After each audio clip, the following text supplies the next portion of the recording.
बिस्मिल्लाहिर्रहमानिर्रहीम। अस्सलाम वालेकुम। आज 15 सितंबर बरोज़ मंगल हम बात करेंगे नवाज़ शरीफ के हवाले से। नवाज़ शरीफ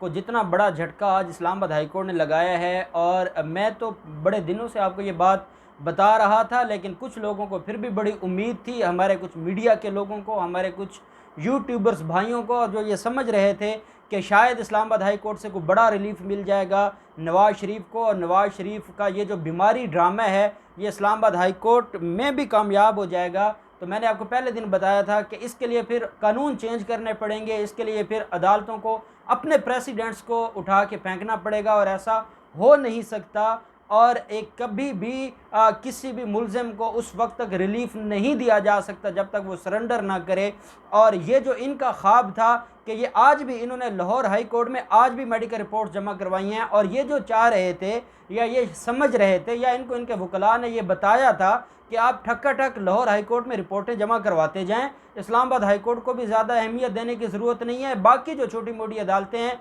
उनको तो वैसे ही कोई ज़रूरत नहीं है कि आप उनमें जाएं या उन प्रोसीडिंग्स का हिस्सा बने। बस आपको जिस अदालत ने बाहर भिजवाया था, जिसने आपका नाम ECL से निकलवाया था, आप उसको दरखास्तें नई देते जाएं, नई मेडिकल रिपोर्ट्स सबमिट करवाते जाएं, और यही अदालत आपको प्रोटेक्ट कर लेगी क्योंकि उसका ऑर्डर हुआ है। लेकिन हमने इस बात के ऊपर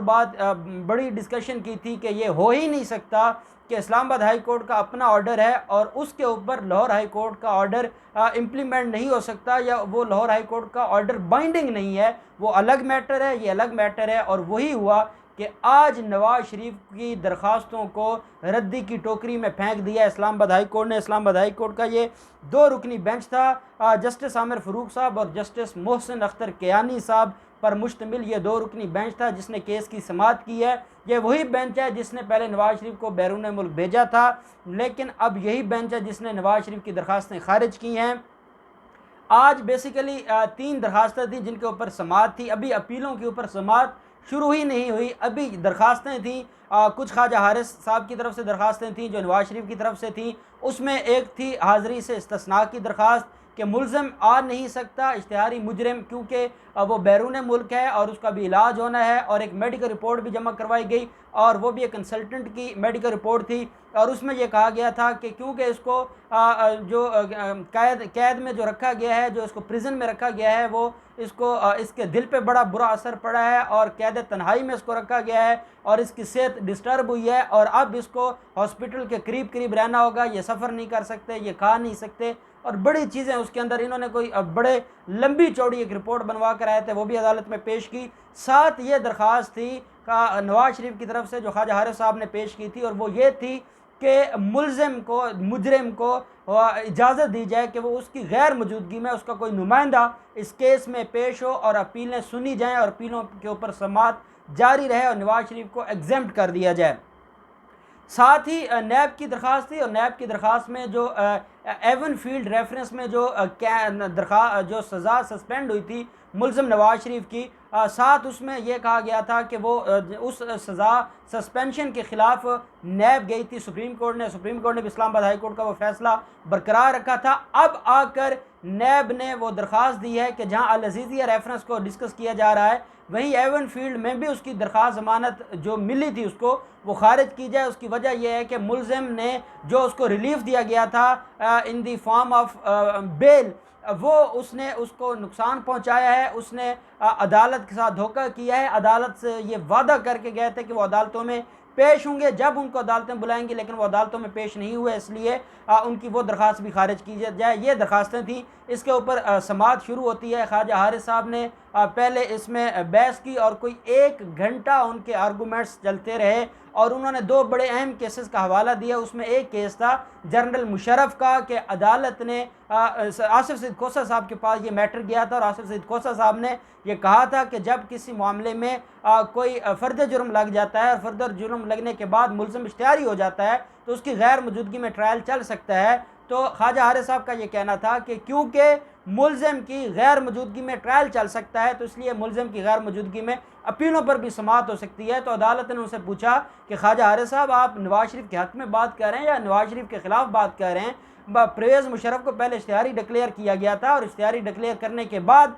उसकी जो उसके खिलाफ ट्रायल था उसको सुना गया, तो आप यही चाहते हैं कि हम पहले इसको इश्तिहारी डिक्लेयर कर दें और इश्तिहारी डिक्लेयर करने के बाद फिर हम ट्रायल सुनते रहते हैं, हम अपीलें सुनते रहते हैं। अभी ये जो मीडिया मिसकंसेप्शन फैला रहा है, ऑनरेबल बेंच ने कहा कि जो कुछ मीडिया कह रहा है वो भी गलत है, क्योंकि उनका ये कहना कि हम अपीलों पर समाअत कर रहे हैं ये बिल्कुल गलत है। अभी अपीलों पर समाअत शुरू ही नहीं हुई, अभी सिर्फ और सिर्फ समाअत हो रही है दरखास्तों के ऊपर। पहले हम इन दरखास्तों को डिसाइड करेंगे और उसके बाद अपीलों की तरफ आएंगे। और अगर आप ये समझते हैं कि मुलज़म को मफरूर डिक्लेयर कर दिया जाए, मुलज़म को इश्तिहारी डिक्लेयर कर दिया जाए और उसके बाद अदालत अपीलें सुनती रहे, तो ये एक बाद का मरला है। और आप ये जो परवेज़ मुशर्रफ के केस का हवाला दे रहे हैं वो आपको शायद समझ नहीं आई, या आपके पास कोई और हवाला नहीं था, और यही वजह है कि आप ये हवाला लेकर आ गए। साथ एक क्रिमिनल मैटर था और वो ये नैब का मामला नहीं था, नैब स्पेशल लॉ है, और वो एक जर्नल क्रिमिनल मैटर था, उसका हवाला दिया, सुप्रीम कोर्ट का एक फ़ैसला था,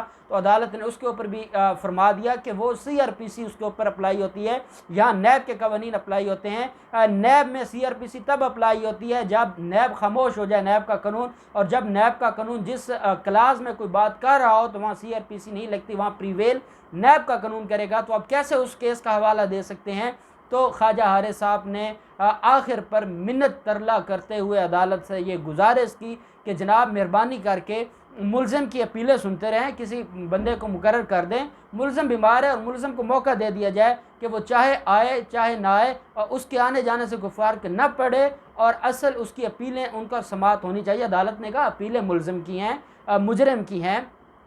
अपीलों में उसने उन सज़ाओं को चैलेंज किया है। हम ऐसे कैसे किसी बंदे की अपीलों को सुन सकते हैं जो अदालतों के जो फैसले हैं या अदालतों के अहकामात को उठाकर फेंक देता है, जो अदालतों के अहकामात की इज़्ज़त नहीं करता, हम कैसे उसकी अपीलों को सुन सकते हैं? और अदालत ने साथ ये कहा कि जिस शख्स को किसी और अदालत ने डिक्लेयर कर दिया है कि वो इश्तिहारी है, वो भगोड़ा है, वो मफरूर है, ऐसे शख्स को आप कैसे ये कह सकते हैं कि हम ऐसे शख्स की दरखास्तें सुने, या कानून हमें इसकी कैसे इजाज़त दे सकता है कि हम ये सारी दरखास्तें सुने? साथ दौरान समाअत जस्टिस मोहसिन अख्तर कियानी साहब ने एक और बड़ी प्यारी बात की है।